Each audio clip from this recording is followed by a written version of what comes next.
So welcome to this webinar on UK-EU relations, which has been jointly organized by the Vienna Institute for International Economic Studies and the Center for European Reform.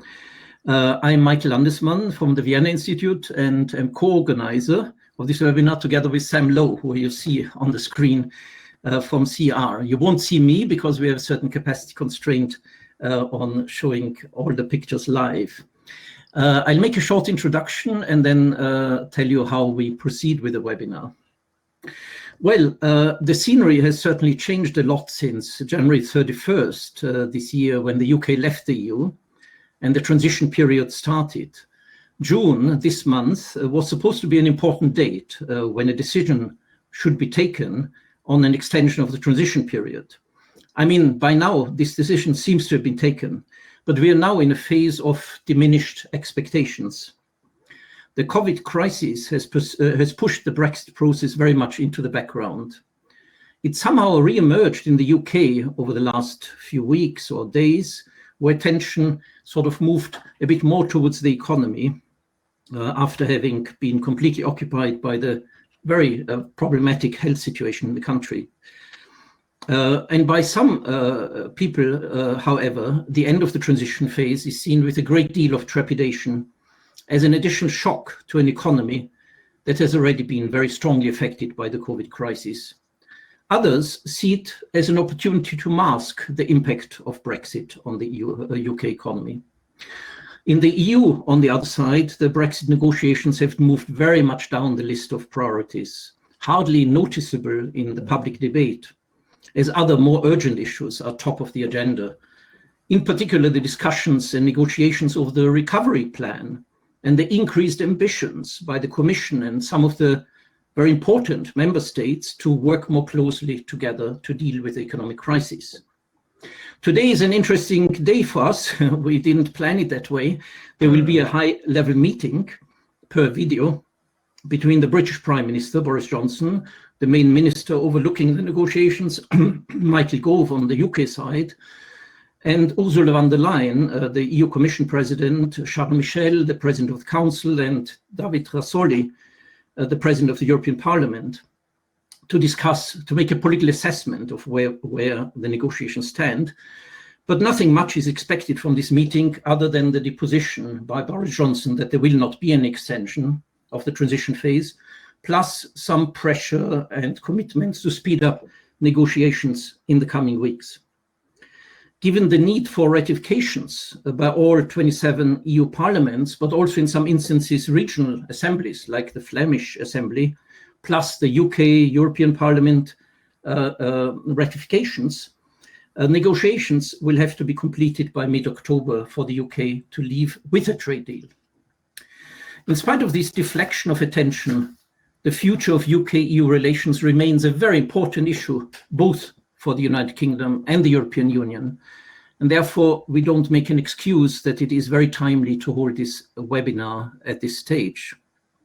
Let me come shortly to the organization of the webinar, which will first have a discussion amongst the panelists on three different issues, and then take questions from the audience. So please deposit on the chat side of your webinar your questions. Try to formulate them as succinctly as possible.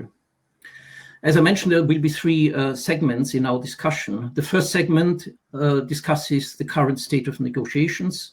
What is the likelihood to come to an agreement before the end of the year? What are the main stumbling blocks? How could they be overcome? And then we take in the second segment a more medium-run view on how, in detail, the two different economies or sets of economies are going to be affected by a possible agreement or no agreement. How would it affect the economies? But we will touch in more deeply on sectoral implications, manufacturing, services, research, universities, etc. And the third segment looks at the long run, how UK-EU relations are going to evolve in a changing geo-economic and geopolitical environment, how the two entities are going to position themselves in the US-China rivalry, how the pickup of production relations in regionalist or global setting affects the different economies, how migration policies, which are being reformulated, will affect mobility, etc. So let me shortly introduce the panel for today's discussion, and we are very fortunate to have a very knowledgeable and prominent panel with us. Jill Rutter is Senior Research Fellow at a very important think tank in the UK, which has made a lot of contributions to the Brexit debate before the decisions have been taken, and continues to be very active in it, called the UK in a Changing Europe. And similarly, also a Senior Research Fellow at the Institute for Government, which similarly is very active in the UK discussions. She worked previously at the Treasury, at number 10 at the Department for Environment, Food and Rural Affairs, and is a very active commentator in the media on UK politics and Brexit issues. Sam Lowe, the co-organizer of this webinar, is Senior Research Fellow at the Centre for European Reform, again, a very prominent think tank, which produces a lot of material on the negotiations and on many other things. It has actually Europeanized over the past months, having offices in Brussels, in Berlin, on top of their main place in London.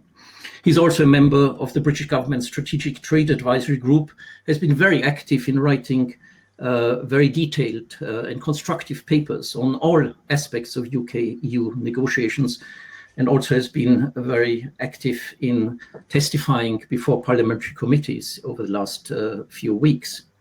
And Gabriel Felbermayr is president of the Kiel Institute for the World Economy. He holds the chair of economics and economic policy at Kiel University, formerly professor of international economics at Munich. Amongst many activities, he's member of the scientific advisory board of the German Ministry of Economics, and of course has written and researched widely in the area of international economics and other economic policy issues.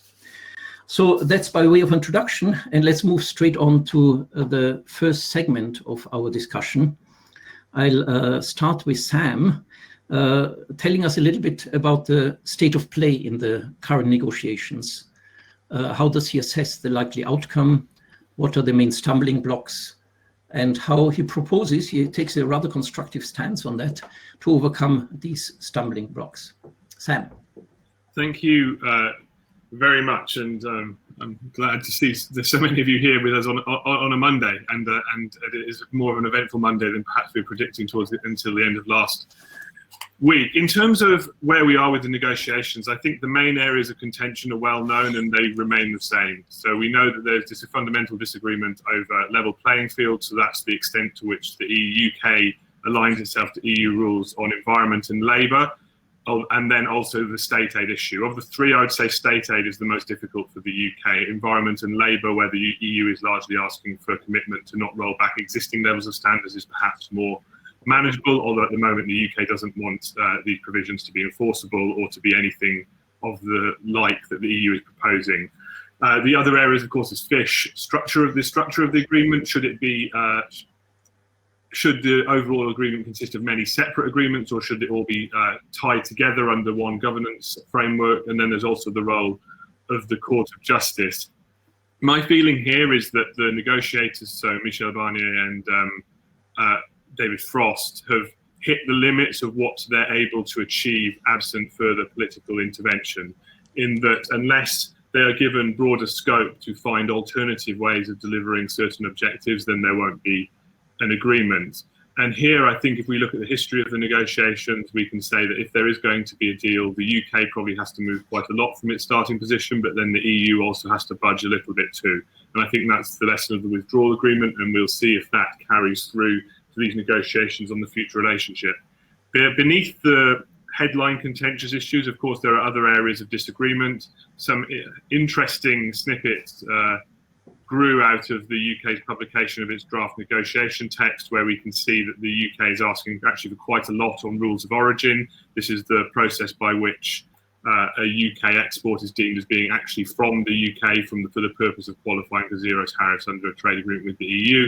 The UK wants quite an ambitious approach in which a lot of foreign inputs could still be counted as being from the UK for the purpose of claiming zero tariffs. This is something the EU doesn't necessarily want. The UK is also making quite an ambitious ask when it comes to mutual recognition of professional qualifications, in that it wants the system to actually work, unlike what exists in existing EU free trade agreements such as with Canada and Japan, where whilst there's a framework to deal with mutual recognition of professional qualifications, in practice it's almost useless and doesn't do anything.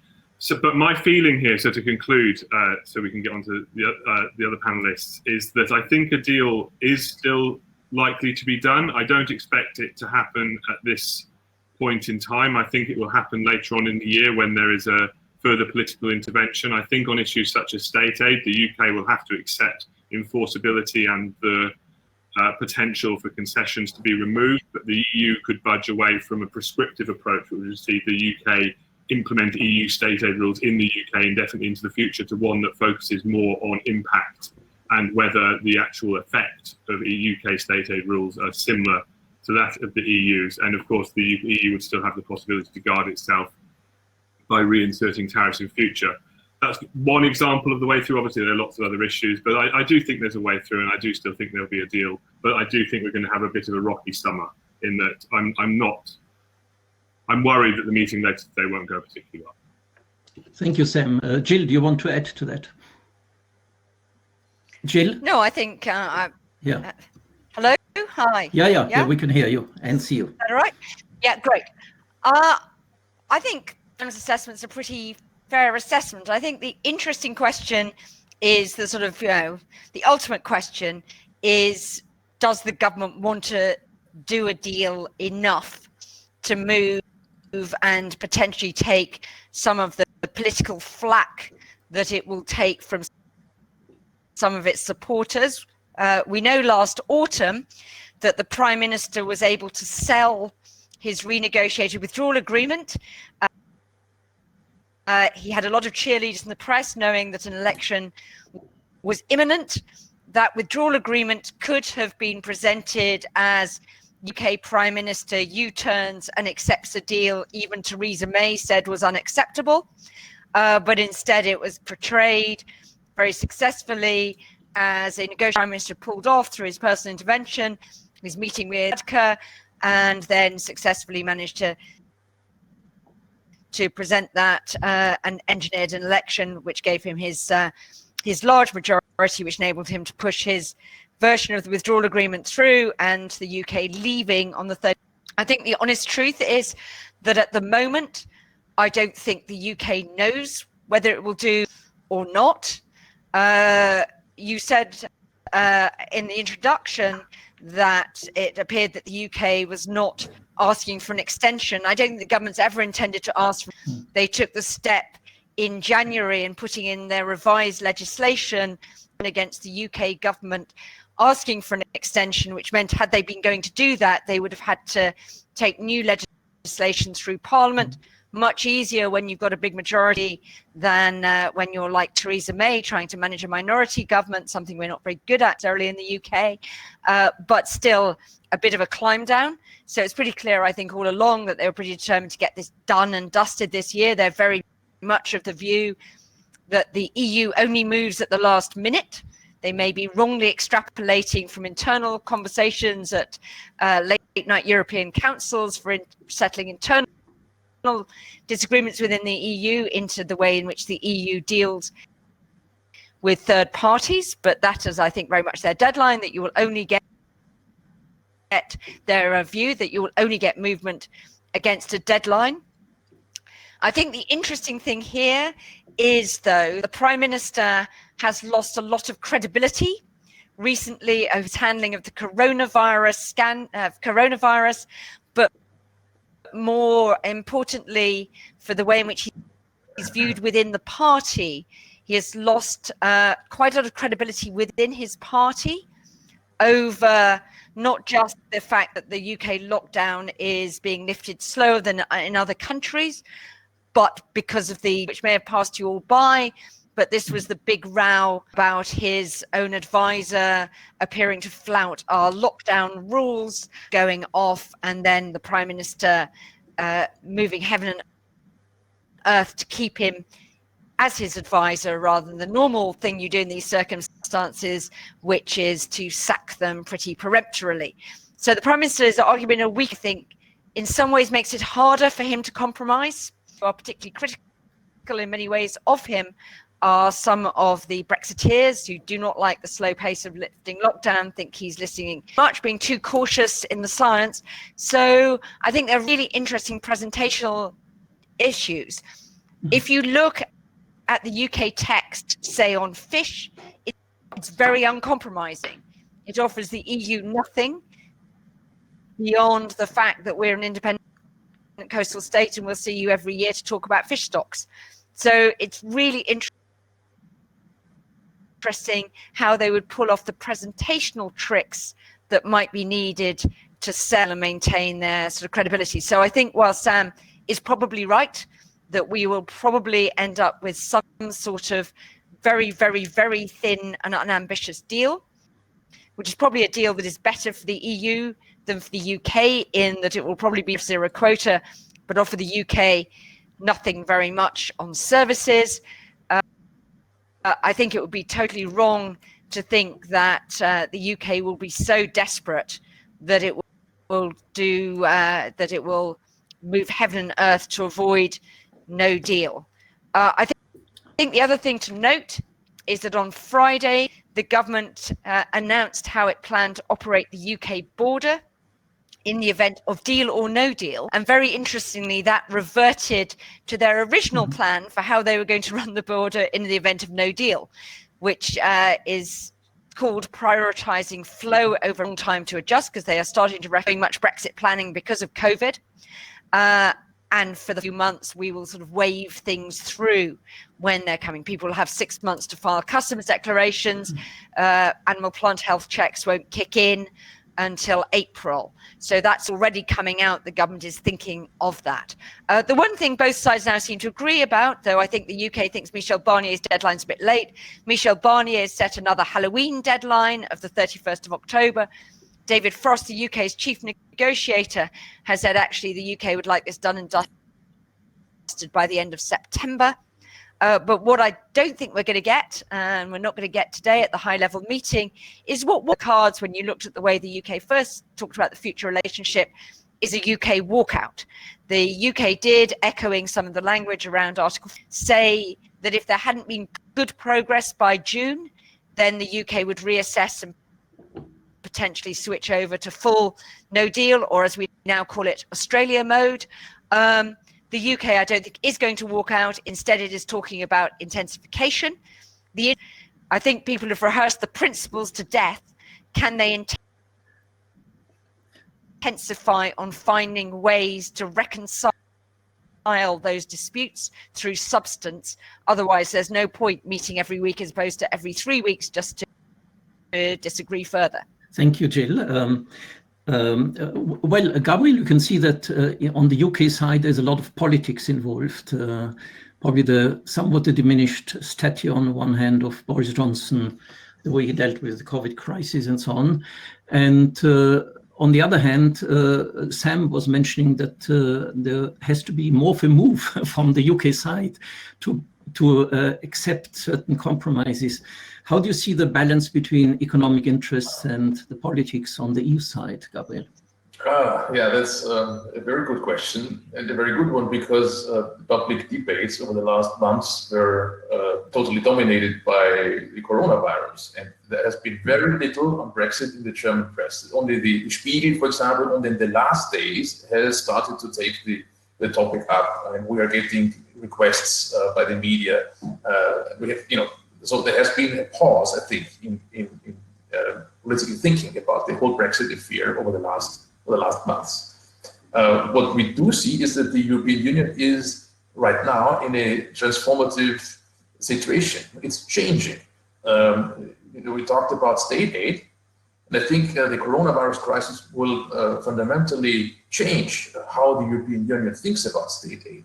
The big bailout programs for for Lufthansa and KLM and so on and so forth. These discussions just came out of a webinar before this one about the European rules that make companies eligible to state aid when they are facing difficulties due to corona. There is a lot of pressure of EU governments to change those rules. So it's hard actually to talk about something like rules about state aid with the UK while everything's shifting in the European Union itself. That's one thing. The other thing relates, of course, to the geo-economic situation. I think we'll cover that a little bit later, but that is shifting as well. And so it's very hard to say, you know, these are the political, you know, elements that Europe is really, you know, that are solid like a rock, and that Europe is standing on, because everything's shifting. So I think what we will probably not get an extension, but we probably will remain in negotiation mode with the UK for a very long time. Even if we get some deal, I agree with Sam. There's nothing much to add. I think there will be some deal by the end of the year, but we will probably have several rounds of talks that deepen elements that have not been covered sufficiently in this first agreement that we probably will see. And we will, you know, as the fundamentals change, as the European Union changes and the UK changes, due to the coronavirus crisis, we will have additional adjustment. So I think we will remain in a negotiation state for a long time, even if we do get some agreement. What would be the agreement that we could get? So I think the EU has been resisting the idea of having some type of CETA agreement with the UK. But of course, that is a fallback option that is politically probably easy on the European side. We probably would need some additional guarantees from the UK that are not in the CETA agreement with Canada. But on the other hand, the CETA agreement is not a zero tariff, zero quota agreement. There are a couple of lines left that will continue to have tariffs. So I think there is, around the structure of CETA, I think there are ways to conclude the first agreement, and I remain optimistic that this can happen, but it will be something that's followed by additional talks in 21, 22, and so forth, as the world is changing, and as cooperation needs between the UK and the EU are morphing and are changing and need to be regulated in the new light. Thank you, Gabriel. Sam, how do you see this issue before we come to the sort of more sectoral implications? Well, the EU seems to be driving very strongly towards a comprehensive deal where everything is sort of negotiated ex ante. But Gabriel just mentioned that the situation is evolving.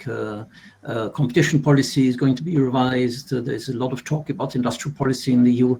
So as we see an evolving policy-making structure in the EU, how far can the EU and the UK go in formulating policies which sort of put a commitment on issues such as state aid, while even on areas like cooperation in research, on other areas where one would like to cooperate? How difficult is it to have an ex ante agreement which goes beyond very general assessments? And the other issue, which of course we haven't touched upon, is the governance structure, which is a big point of contention and has played a big role in the political debates in the UK, the issue of sovereignty and away from any dependence on the EU judicial system. Sam. So I think it's a very good question. I think it's interesting that up until now, the Brexit debate seems to have been, at least on the detail side when it comes to the negotiations, largely happening in its own bubble away from coronavirus, in that it doesn't feel like what's actually happening on the ground when it comes to state aid has actually permeated the negotiations themselves. While of course COVID-19 has played into the domestic discussion in the UK largely around if it's possible to disguise the negative impact of Brexit beneath the much larger shock of COVID, which is a slightly perverse argument, but it's certainly one that has some traction. And the answer is, I think, that you have to ensure that the agreement is future-proofed, you have to create a structure in which it can evolve over time, because the EU's not going to decide exactly what it wants to do on state aid by the end of the year. This is an ongoing discussion that's going to evolve even further. So it's about creating the right mechanisms to allow for that. And I think the most important thing from the EU perspective is, if you just take it back to first principles, what is the EU's concern? It is worried that the UK will use state aid to give its own companies a competitive advantage over their EU competitors. That's what it's worried about. So there has to be a mechanism which allows the EU to guard itself from that. And my proposal is that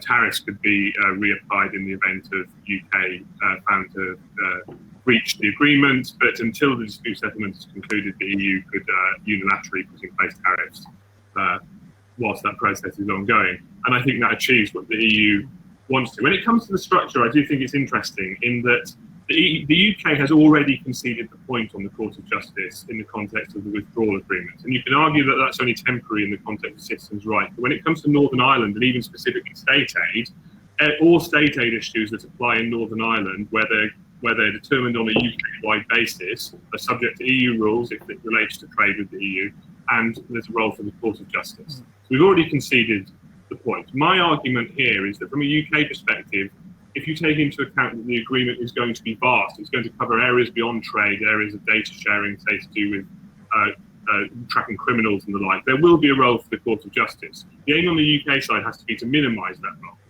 And the way I think you do that is, we already know that the dispute settlement process is independent of the Court of Justice. It's just on issues of interpretation of EU law, it will take the ECJ's view on that as binding when it makes its decision.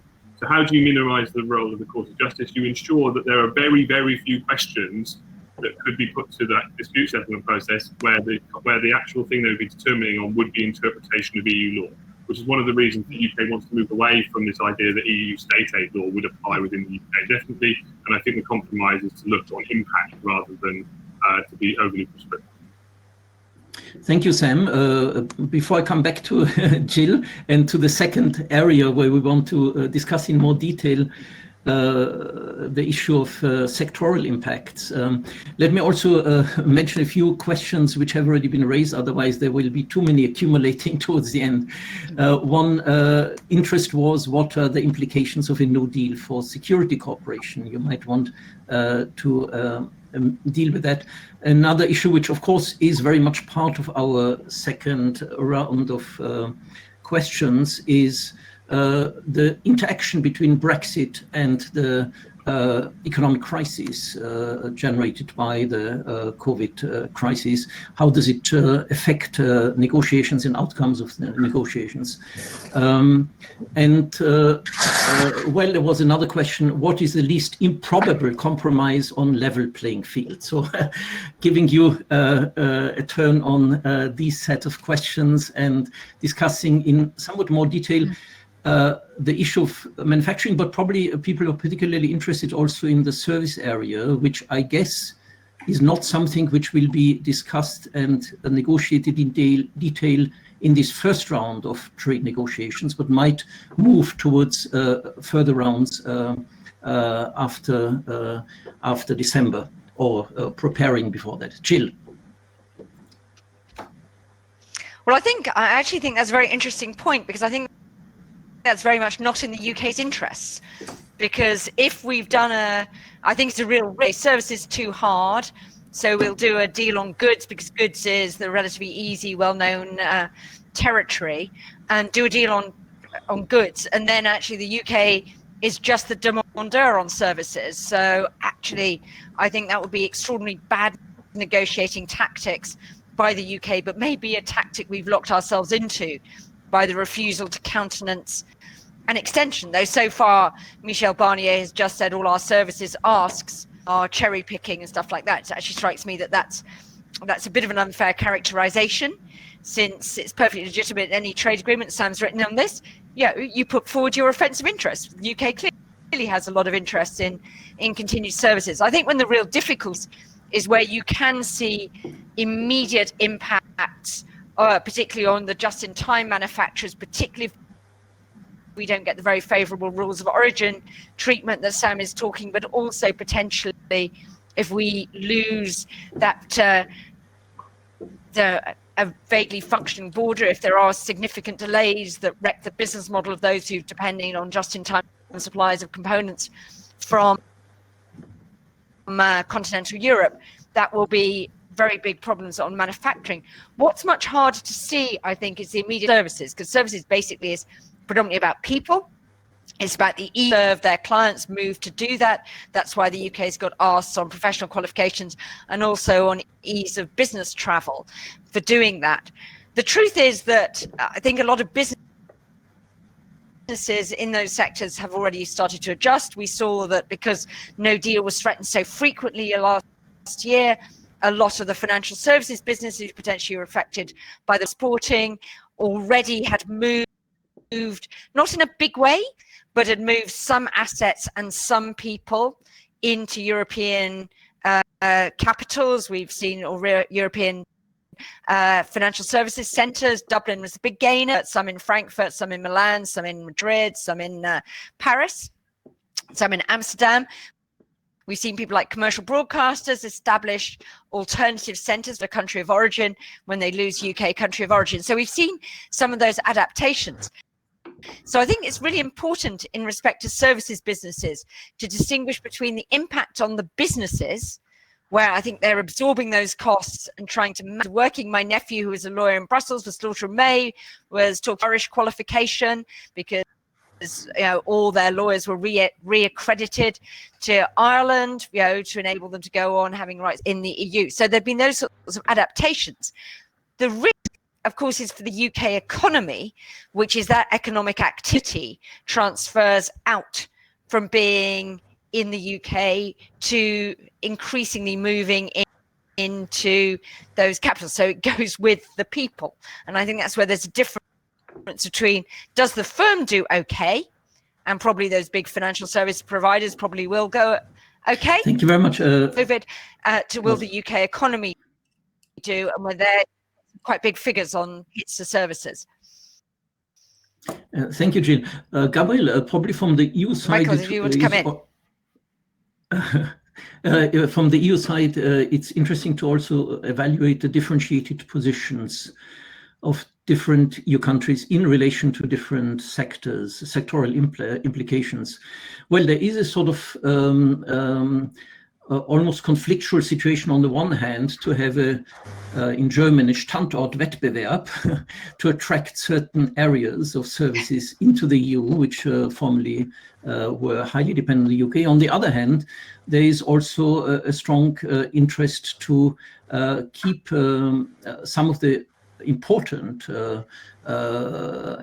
supplies of professional services, business services, financial services, which are important for the European economy as a whole, to keep them in the game. So how do you see the differentiated positions by EU partners on this conflict between Standortwettbewerb and, on the other hand, the dependence on coordination with the EU in important areas of services?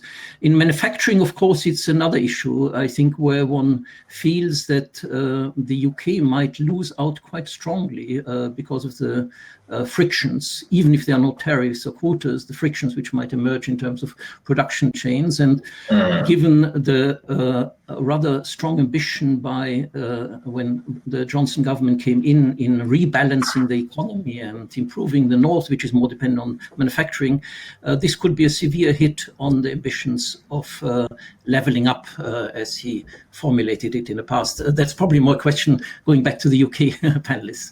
Gabriel, so how do you see the differentiated positions which takes place within the EU, although in terms of formal negotiations, they seem to be able to bundle their interests quite well via Barnier's negotiating skills? Exactly, you're right. This continues to be a surprise to me that the EU is so unified, or at least appears unified, because if you look into the economic analyses, there is a lot of heterogeneity. There's a lot of heterogeneity with regards to the percentage losses of GDP across the different countries, Eastern European countries, Southeastern European countries that actually are, more or less insulated from the whole problem. And then there are the very big losers from Ireland, Denmark, Holland, but also Germany, those countries that trade a lot with the UK. And we have not seen much discussion here so far. The interest also, there's a lot of conflicting interests on many lines. I mean, you mentioned some of them, Michael, but there's also the question, of having access to the manufacturing systems, but then there's also migration. I mean, Eastern Europe has very different priorities when it comes to the usefulness of the UK being in the EU, being closely aligned to the EU, and we don't see much discussion yet.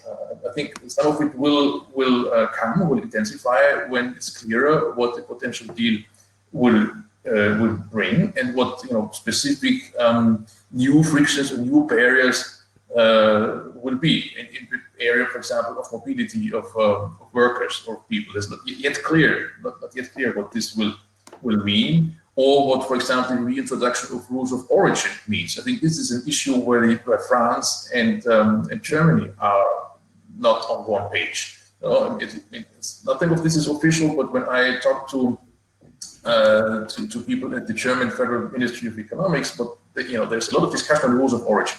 I've done some work there, academic work, and I see it now used and cited, because one of our results is that rules of origin actually, you don't really need them in many for many products.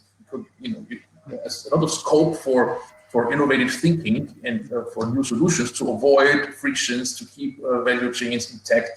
But that is an entirely economic perspective, while then those officials at the German government tell me the French have a very different view of rules of origin. Rules of origin are needed to build the fortress Europe, right? And they are needed to shore up our productive systems. And so the manufacturing, the share of manufacturing, of course, and the amount of manufacturing trade with the UK is so different between France and Germany that this is an area of conflict in a very technical level.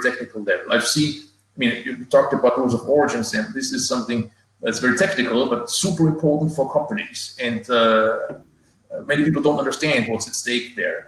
If we cannot get a good deal on rules of origin, and still, even if we do have a zero tariff deal with the UK, value chains will be disrupted, and we will have deep troubles there because of the additional red tape. And here, I think the European countries are not totally aligned. What I think is also interesting in this, talking about sectoral assessment and economic assessment in general, a lot of the Brexit effect, the economic Brexit effect, has been front-loaded or has already occurred. But we have seen that the share of exports, of German exports going to the UK, has gone down from something like 8% to less than 6% since June 2016. So this is a massive adjustment. It's a reduction by a quarter relative to the trade with other trade partners. And this is approximately what our models would have suggested, right? So the same is probably true for the economic effect at the value-added level. And much of this has already happened. As Jill said, if you threaten a hard Brexit, companies will adjust. They have already adjusted, at least partly. So it's not clear what this is about, what the deal will be about. Is the deal about avoiding losses, or is it about salvaging what we have? Because we have probably already lost quite a bit. And 4 years of negotiations and 4 years of back and forth have probably left a lot of effects already. Thank you, Gabriel. So, Sam, Gabriel described a sort of gradualist disengagement, economic disengagement, which is happening underneath. And I guess the ambition to negotiate a lot of new trade deals between the UK and other partners will reinforce that. There were some questions on that, how the UK-EU current negotiations will be affected by EU-US and other trade deals. And I think Gabriel also mentioned that, of course, the more this trade reorientation takes place, the more this rules of origin issue might become an important issue in terms of the long run scenario of UK-EU economic relationships. In which way do you see also the internal UK situation quite problematically being affected in terms of regional imbalances and the imbalances between the south east in terms of the agglomeration of services versus the possible recovery of the north? Is it simply an issue of infrastructure spending, or what's the type of economic specialization which could take place within the within the UK economy in order to adjust to these rather different nature of UK-EU relations and global relations between Britain and other trading partners?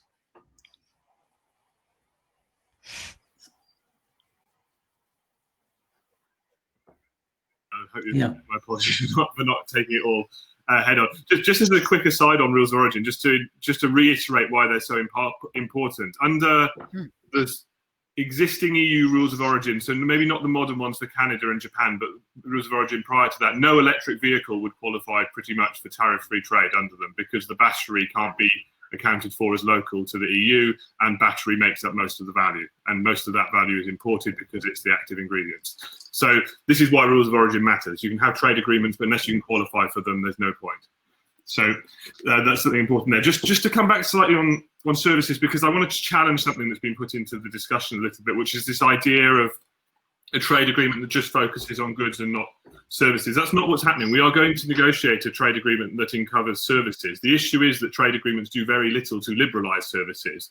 It's very probable that if an agreement is reached, it will have a very long chapter on services and lots of annexes, and it will fill up lots of paper. But in practice, it does very little to facilitate the cross-border trade in services. Where it might benefit the UK over the status quo is actually for companies' ease of establishment in Europe. It might make it easier for them to set up in Europe than it was before, and hopefully there'll be some ambitious on mutual recognition of professional qualifications and temporary business travel and the like, which would be beneficial.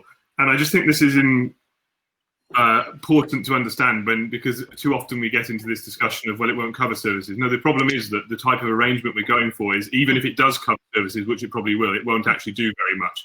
Where it will benefit services, though, is this is a political argument, is that when it comes to financial services equivalence and data adequacy, two areas that are officially distinct from the trade negotiations. They're not legally linked. They're unilateral decisions taken by the EU, and they could be granted to the UK even if there is no trade agreement. Politically, my view is that unless there is a free trade agreement, the UK will struggle to have, will probably not receive full financial equivalence ruling or data adequacy. It might receive some temporary measures and the like, but it will continue on into the future. So a trade agreement is important in that it unlocks potential benefits elsewhere. I did see a question on the side about mutual recognition assessment, which is quite a technical issue, but it may be just worth saying that the UK has asked for notified bodies in the UK. These are third-party bodies that certify products to a given standard. It has requested that those UK-based bodies can continue to certify products to European standards.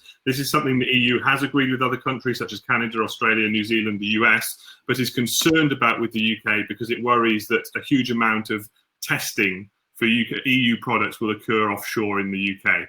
My view is that their concerns are overblown. The additional trade friction will mean that lots of this testing moves anyway, and it should probably allow the UK this if it can agree anything else. But it's just another interesting subtext in negotiations. In terms of impact, just to conclude, my big question is around, is this a gradual, does this happen gradually or is there a rupture? Because my feeling is that there will, as it stands, there will be a rupture at the end of the year, whether there's a trade agreement or not, as we move from a high alignment relationship to a low alignment relationship. If there is an overnight rupture in which all of a sudden barriers go up, companies get confused, trade ceases to flow as freely as before, then people will notice it. The other possibility is that some sort of phasing in of the new relationship happens, some sort of actual implementation period, and that the pain is gradually introduced. And this just means that in 15 years' time, the UK will be poorer than it would have been otherwise in a counterfactual universe. And under such a scenario, it is possible that people look back over the 15 years and say, well, that wasn't such a big deal. And I'll leave it there because both of those options throw up big political questions. Yes, Jill, probably you can explore a bit further the issues of how the different scenarios are going to spin out in terms of the longer run structural problems of the UK economy. I think it probably already borders on this new geo-economic or geopolitical environment in which the UK economy is going to operate, which of course seems to have changed quite strongly during the Corona crisis, or at least certain tendencies have been speeding up. How do you see these per-annual structural issues, north-south of the UK, the agglomeration in London, the strong specialization on services? How do you see these long-run structural issues evolving in the UK economy in this environment? I think it's actually almost impossible to judge at the moment because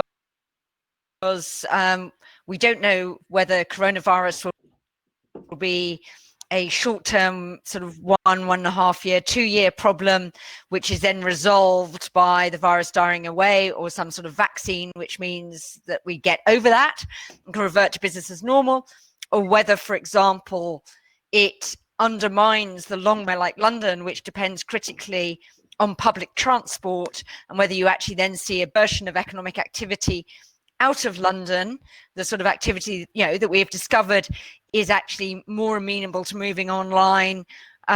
People are more able to work from home, and there's need to go into that, and we actually see that. I think there are also very different forecasts of the effects of just Brexit alone. If we look at that on regional disparities, the sort of first round thing says, even if you get zero tariff quota and all of that, there is a hit to manufacturing, potentially the non-tariff bigger hit to services.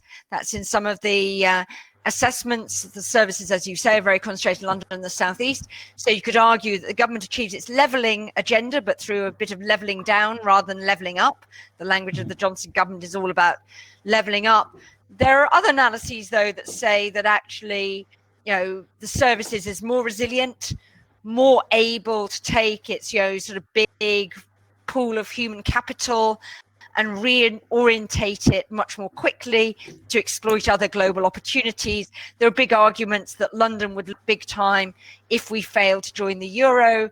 Those didn't materialize, and I think people take some comfort from that this is actually a very dynamic place that can reorientate itself. So I think that's very difficult. The government has a very explicit agenda about trying to redistribute economic activity across the country. It was elected, it won seats in very improbable places for Conservative governments for a really quite long time, since Margaret Thatcher, as part of its promise that it would rebalance economic activity across the country. Plans to do a lot of that, and it'd be very interesting to see whether it can actually do that without the migration flows from the EU that we've depended on very much to provide skilled workers, particularly in the areas like construction.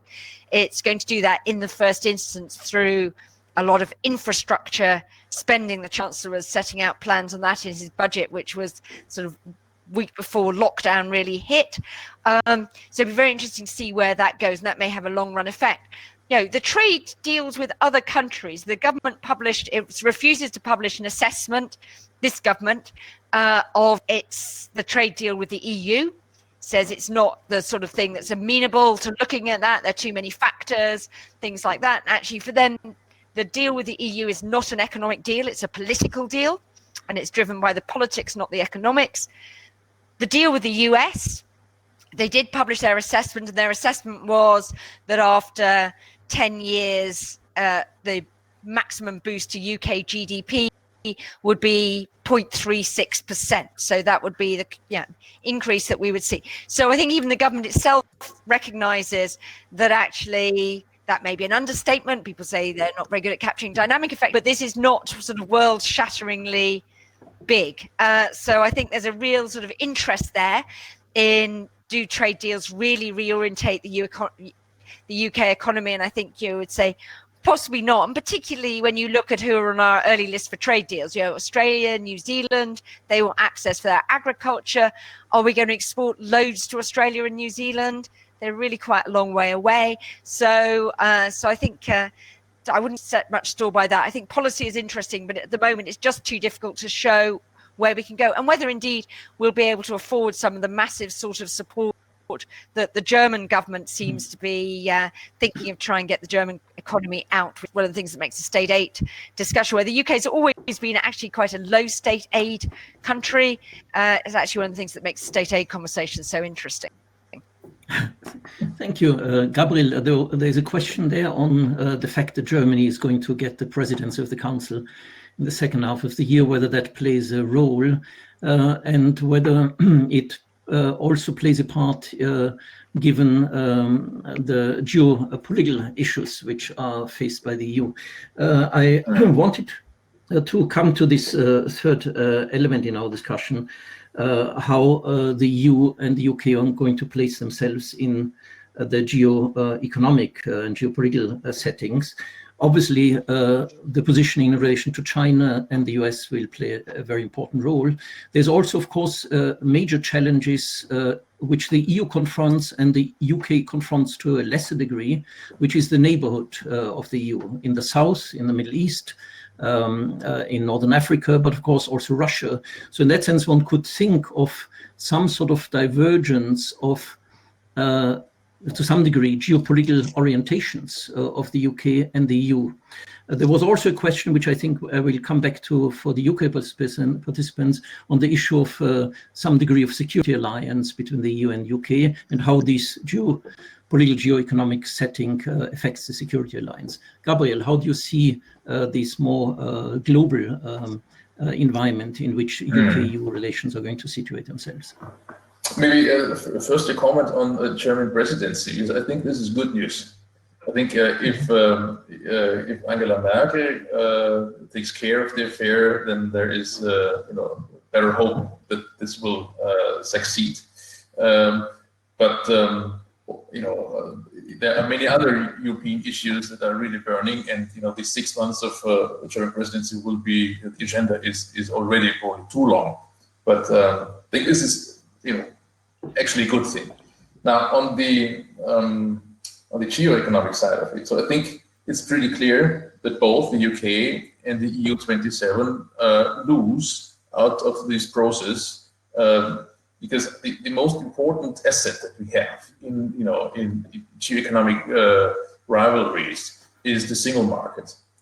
This is what can be used. We're living in a time now where tariffs are weaponized. Market access is used as a political tool, or at least we have the threat to deny or limit market access.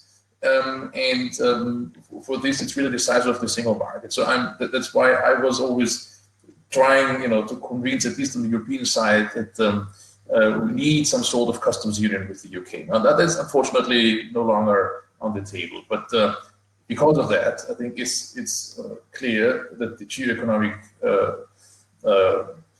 position of both will erode faster than it would have without. We're on the declining path anyways.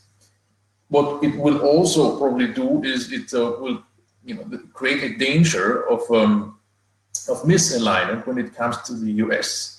I mean, the UK will probably have a trade agreement for whatever it's worth. I agree with Sam, it's not worth much in terms of GDP, but it's of course a symbolic thing. It does, of course, affect trade relationships with other countries, and maybe even massively so, even if it does not create a lot of GDP. But it will potentially drive a wedge between the UK and the EU 27, for example, when it comes to when it comes to US car tariffs, or these type of things that Donald Trump has threatened, or when it comes to the digital tax, that's a division that I think we have to reckon with. On the neighborhood question, I don't see I don't follow the UK debate as much as Jill and Sam, of course, but I don't see that this has played any importance in the recent debates. At least not in the UK. In Europe, we have a discussion about Poland, Romania, and so on that are more that have moved away from economic aspects, more to political aspects. to discussions about the democracy and the role of the court system and so on and so forth. And I don't see. I think the UK hasn't been involved much in that even before, and I don't see that this has any role. This plays any role in the bargaining and negotiation process right now. Thank you. Well, Jill, there were some questions, of course, how the evolution of Brexit is going to affect the internal coherence of the UK. We haven't touched upon that, both the Scottish issue, but also the more looser the relationship with the EU gets, the more the tighter or the more problematic the relation with Northern Ireland becomes, given the Northern Irish Protocol. But this is one area I would like you to react. The other area is that the UK did play a rather important role in certain foreign policy areas of Europe's position, for example, on the Ukraine question, but also in areas like Southeastern European enlargement. Do you think there will be basically a withdrawal of the UK from these sort of issues? Jill. Okay. That's quite a lot, both the UK and internal. So, two sources of tension. The Northern Irish Protocol creates an economic logic towards greater unity with the Republic border.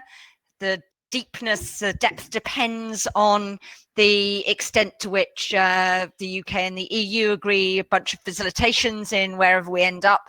On trade, it does put a border in the Irish Sea, and it will force some sort of economic looking south. However, and I think this is a thing that the EU needs to be very cognizant of when it thinks the rationale for the Northern Ireland Protocol is to try to maintain the peace in Northern Ireland. That's, after all, why it was priority. The consent mechanism Boris Johnson added to the EU's proposal for a Northern Ireland only protocol means this will be a constant source of tension in Northern Irish politics. Every 4 years, the Assembly will have to vote on whether to continue those arrangements or not. So you could argue that's a proxy for a rerun sort of border poll time and time again. If business groups in Northern Ireland are saying that actually the protocol is making it impossible to do business with their main market and their main supplier, which is just possible that you might get the moderates going over to say, well, let's just get out of this protocol. So I think the EU does need to think about how you make this, in the words of Michel Barnier, as undramatic as possible. But it's clearly raised the possibility of a border poll. We were talking last year, doing some work on Northern Ireland, and people with Irish CBI, and they said some unionist businesses were now saying we get guaranteed access to the single market. Northern Ireland's very dependent on free movement of labour. We get a stable regime, and until the EU does something about it, we get incredibly in Ireland. It's one of the things that makes a level playing field things a bit odd.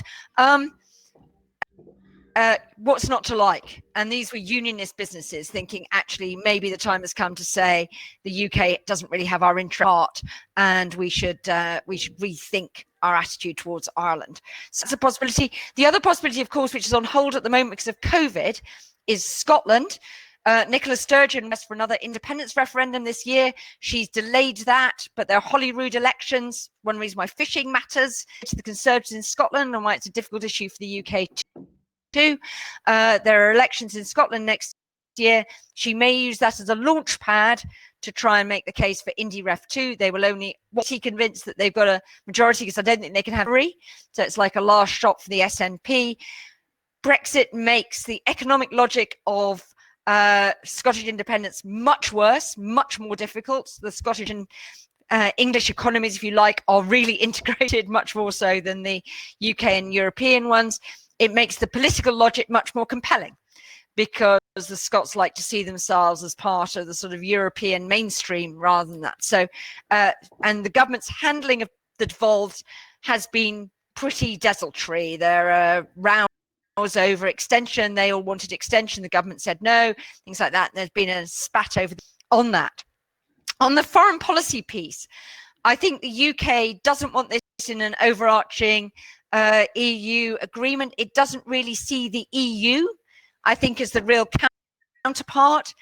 But I think in terms of interests, you said actually, the EU will have different areas of emphasis. I think in terms of interests, if you look at the choices, particularly if Trump is re-elected, of the US, China, and the European countries, the government on a number of issues, even this government has found itself acting in concert with the E3 on things like Iran. Next year's very big diplomatic thing, the first outing, if you like, for global Britain, is the climate change conference, the COP6, which has been delayed from this year. The UK is jointly hosting that with Italy. The UK knows that is the EU-China summit. So actually, I think on substance, there will be continuing cooperation, but the UK will feel much more comfortable cooperating with other heads of government than with the EU as an institution, because the Brexiteer narrative does not like the EU as an institution and doesn't think it has anything like the same legitimacy as nation states. Thank you, Jill. Probably we'll come to the last statements now. Sam and Gabriel, I wanted to ask you, if you look forward, let's say 15 years from now, will there be a natural process of rapprochement, especially in terms of economic relations, re-emerging, even though everything was covered by a sort of political drama, which was particularly acute, of course, within the UK, but all along, after this drama plays less of a role in the political debates, the economic linkages will re-emerge and become rather strong. And with those, of course, regulatory frameworks which will start to reharmonize in some way. Is that a scenario which you would buy, or do you see more, or both of you would buy, or would you see a stronger divergence between the EU and the UK? Sam.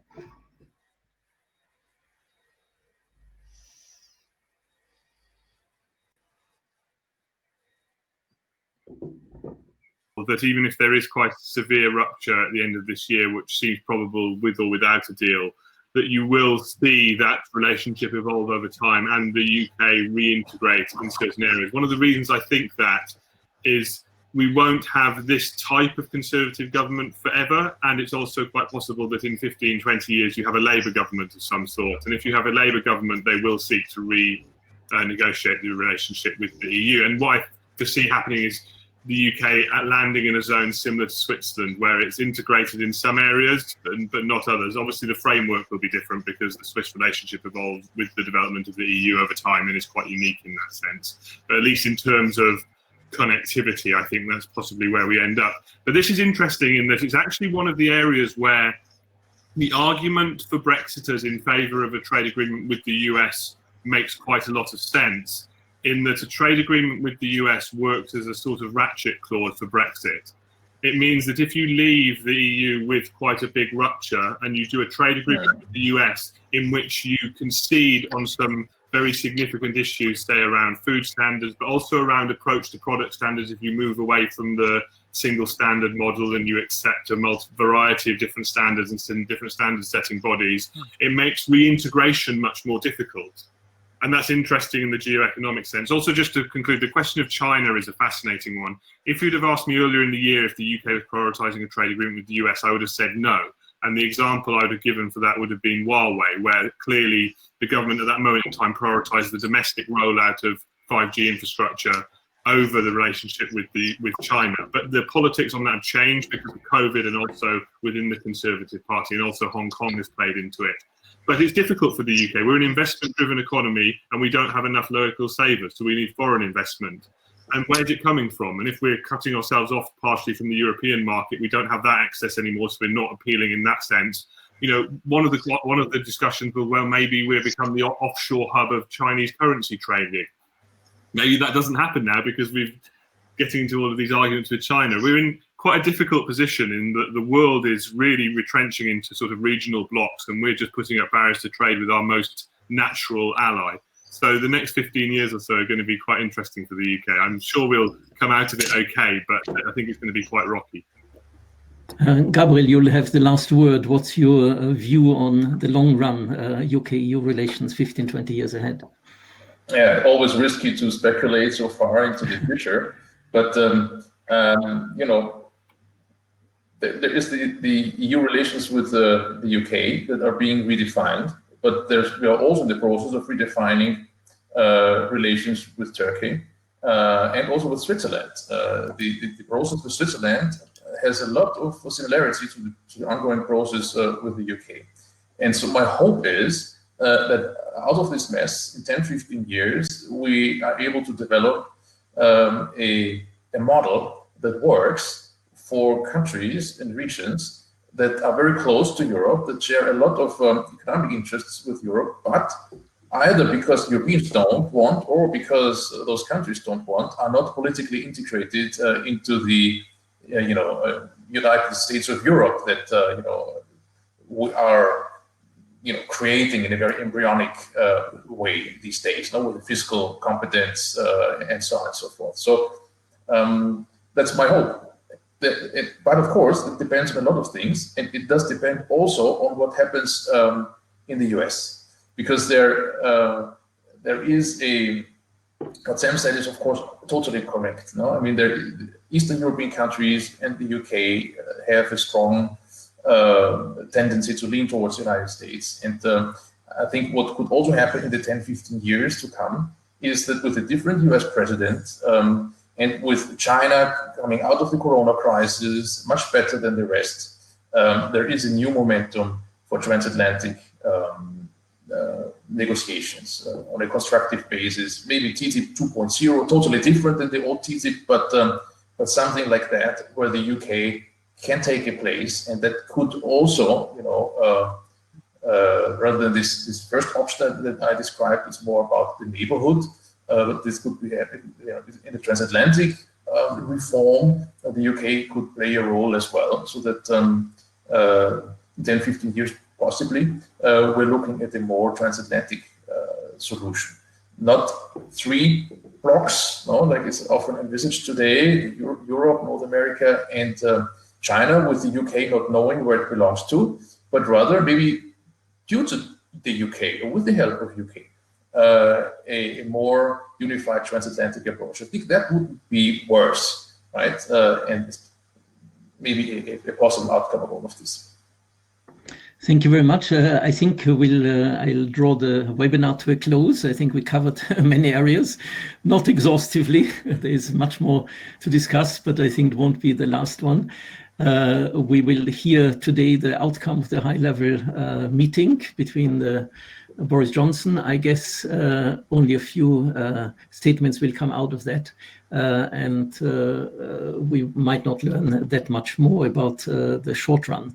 So thank you very much for participating in this webinar, and thanks also for the Center for European Reform to collaborate on organizing this webinar. Jill, Sam and Gabriel, thank you very much for a rather rich discussion. All the best. Thanks, Michael. Thank you. Thank you.